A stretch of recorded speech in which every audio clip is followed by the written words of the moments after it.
moja. Kama huyo mmoja alitaka apewe direct ticket, namwambia hakuna. DCP ni chama cha kidemokrasia. It's a democratic party. Tuko na demokrasia iko hali ya juu sana, na kila mtu, hata kama wewe ni mjumbe, hata kama ulipiga kura nisitolewe, hata kama unashidaga na mimi kila siku, lazima utaenda kwa nomination upambane na wale ambao wanataka kupinga wewe. So no direct hakuna direct ticket. DCP. Hakuna. Hata wabunge wamekuwa hapa yote, hakuna mtu atapata direct. Sasa huyo mmoja anapiga kelele kila mahali, alikuja kwangu ati anataka apewe direct nomination, ati alinisaidia bunge. Nikamwambia haiwezekani, utapambana na wengine. Ndio sasa ametoka, kama bahali ameenda atapewa direct nomination, aende apewe.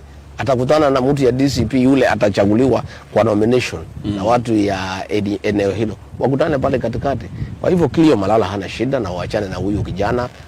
Ni kijana mzuri, apumzike, apate nafuu, atarejea kazini Jumatatu, tuendelee na kazi. Na alifanya bidii pale Kisa East, alipata kiti cha kwanza cha DCP katika constituency ya Kusero, pahali inaitwa Kisa East, akashinda ushindi mkubwa sana. Saa hii anajiandaa kuko na by election Malava, anataka aweke mtu hapo ya DCP, na mimi namwamini sana Cleophas Malala.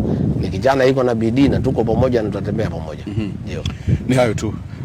Second Deputy President Rigathi Gachagua, asante sana kwa kuzungumza nasi. Thank you Maura. Ndani ya Mo Radio. Asante sana msikilizaji na mtazamaji kwa wakati huo. Shukran. Jina langu ni Sami Maura. Hii ni 88.2 FM Mo Radio. Asante.